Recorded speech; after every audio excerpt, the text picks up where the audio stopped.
So the question is, are you good enough? Well, I actually can't answer that question. The only person who can answer that question is, yep, you. And how do you know if you're good enough? Well, if you think you're good enough, then guess what? That's right, you're good enough.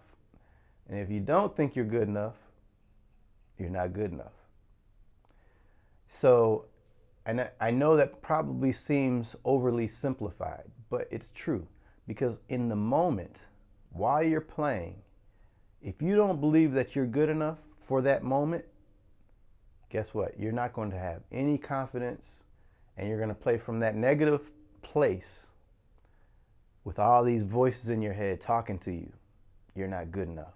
You're speeding up. You're slowing down. They're looking at you funny. They're not moving enough.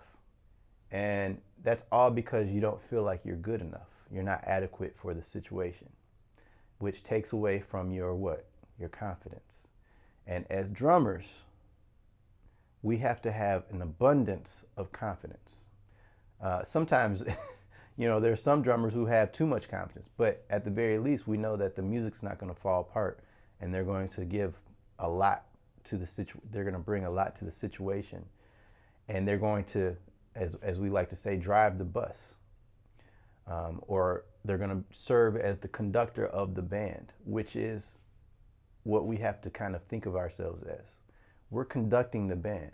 Imagine if the great conductors, all the great conductors, if they didn't have confidence and they didn't feel good on the podium, and they have all these negative thoughts going on, even when they're conducting, they're just not putting out good energy, and they're not really leading the orchestra.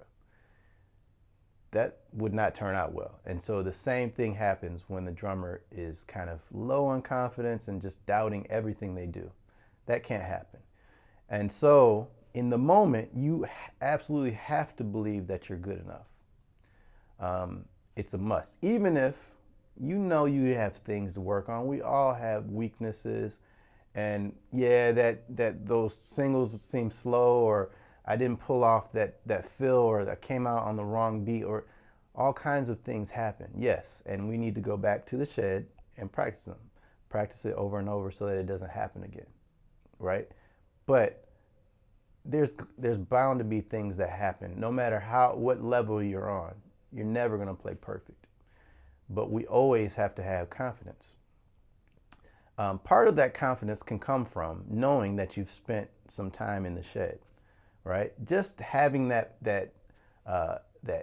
just knowing that you've spent that time in the shed. When you get to the gig, you're bringing this confidence that, hey, I can play my instrument. I feel good on the instrument. This does not feel foreign because I've been doing it every day for hours. So that's one way of building confidence. Another way of building confidence is knowing what the hell you're doing, right? And how do we know what the hell we're doing? Well, we have to listen. We have to listen to all the masters. And I always talk about it. You guys probably get tired of me talking about Max Roach and Philly Joe Jones and Chick Webb and Art Blakey and all the masters of this instrument, the tradition. But they've set such a clear and good example of the high level that this instrument can be played on. Why not follow that lead? So when you're really familiar with their playing, it gives you such a clear reference of how to do things. And if you don't have enough references, if you don't have any references going on in your head and your ears while you're playing, then you're just kind of winging it and hoping for the best. And unless you're some genius who just you don't need to hear anything, you just sit down and magic comes out, which is, I don't think, there's very few people like that. Unless that's you, then you need to do some homework and do some heavy listenings to make sure that you have some resources and some references going on in your head while you're playing, so that you're not just winging it and praying, hoping for the best. All right, so next time you're on a gig, I want you to really try to turn that that negative voice that's telling you that, yeah, you're not good enough for this, you're not ready for this, or that was bad, or that fill came out wrong, or oh man, that rudiment came out weird. We need to turn that off and turn up the voice that says, hey, you're good enough. You're actually good enough. Because that's going to give you that confidence that you need, not only that you need, but that the band needs. See, it's not all about you. It's actually about everybody else. It's a very benevolent and selfless kind of act when you really think about it. And in fact, bigger than just you and the band, it's for everybody. All the people listening and watching, they don't want you to be low on confidence. They want you to be confident. And so when you're able to present yourself in a confident manner, and you're able to turn those negative thoughts and voices off, I promise you, you're going to feel better. When you feel better, the band feels better. When the band feels better, everybody in the room, in the auditorium, wherever you're playing, they're going to feel better. Okay?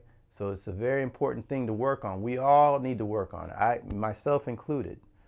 Right? It's easy to kind of go down that negative path. Like,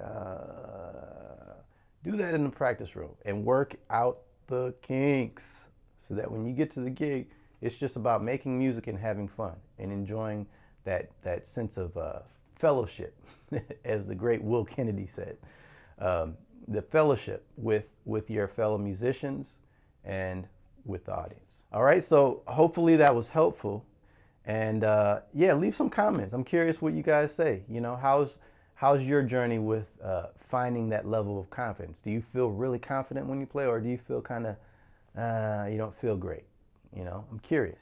As always, subscribe if you're not subscribed already. Hopefully you liked it, so push the like button, notification bell, and follow me on Instagram if you don't already. QD Jazz, that's me. All right, see you on the next Q-tip. Thank you.